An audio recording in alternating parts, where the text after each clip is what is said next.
What would it mean if we burn historical structures of gender to the ground?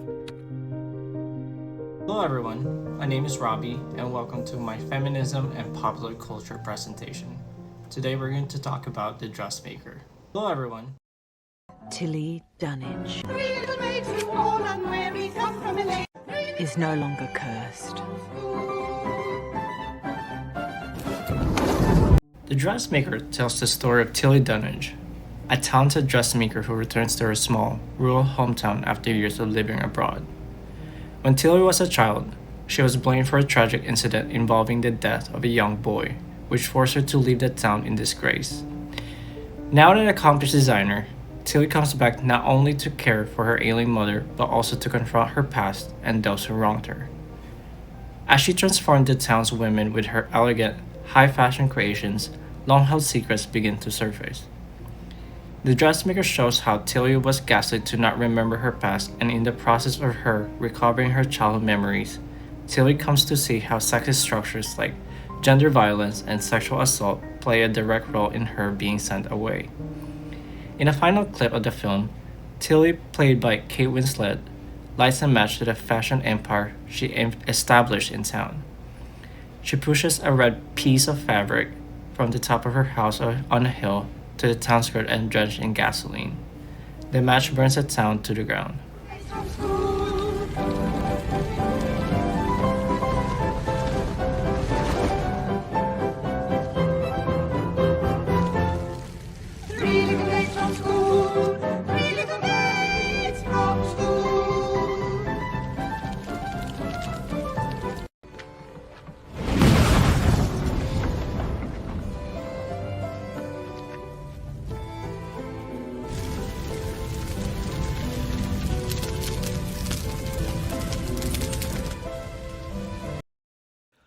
Although there was some Orientalism in this scene is powerful because it's a literal reckoning to how gender's histories impact women, and that maybe one of the only ways to deal with it is by matchlight and gasoline.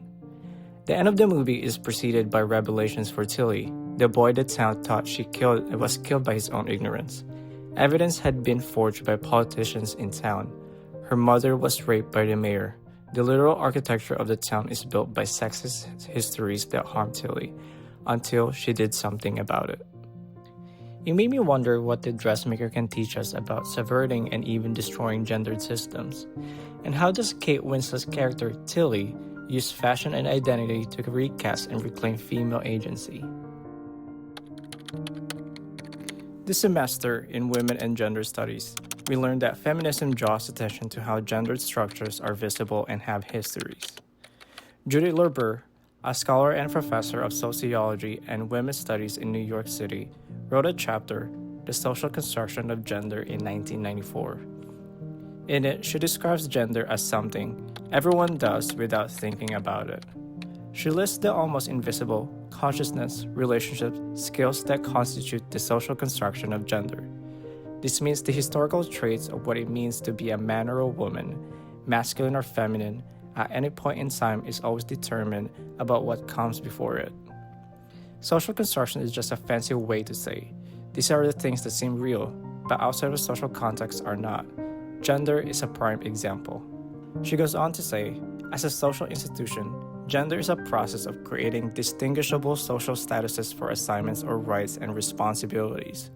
As part of a stratification system that ranked these statuses unequally, gender is a major building block in the structures built on these unequal statuses. In other words, we're always doing gender all the time. What we name as a masculine or feminine grow out of how we participate in gender as a social institution with its own histories. These gender meanings redistribute unequal statuses.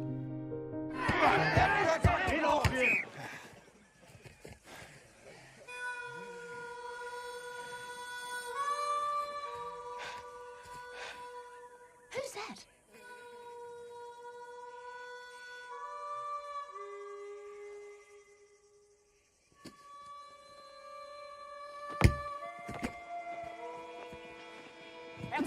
Outside! Don't look at her! Eyes on the ball! Ready?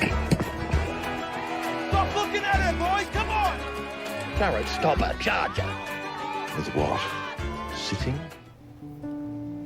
The Dressmaker is my favorite movie because, as an art student, it shows the power of art, in this case, fashion, and it was able to influence people.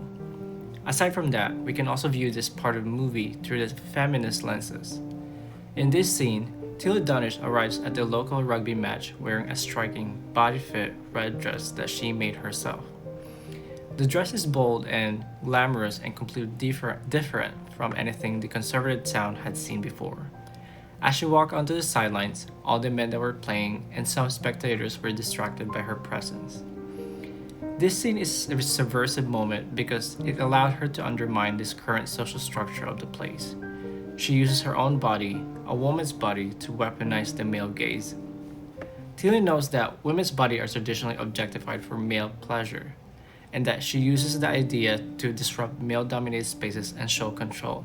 And what made this scene so iconic is that the rugby field is traditionally a space for male physicality and dominance, and in that moment she was able to destabilize that social structure as a woman. We can also view this scene through the femme fatale archetype. Femme fatale is a seductive, mysterious woman whose beauty leads to men to ruin. Tilly's character borrows from this archetype but reinvents it in a feminist context. In this scene, Tilly uses her appearance to assert power in a space where women typically have little influence. Also, the act isn't about the seduction for validation, but as a form of social rebellion and personal empowerment.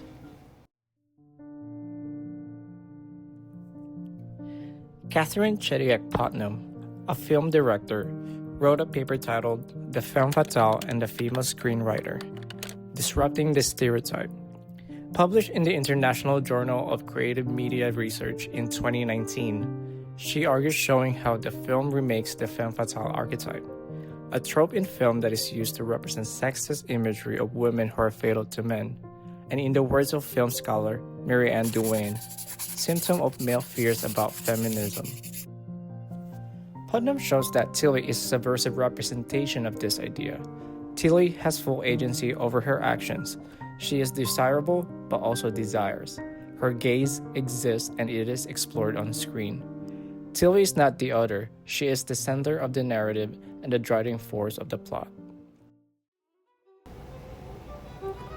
Tilly is a super interesting character to study from a gender in media perspective.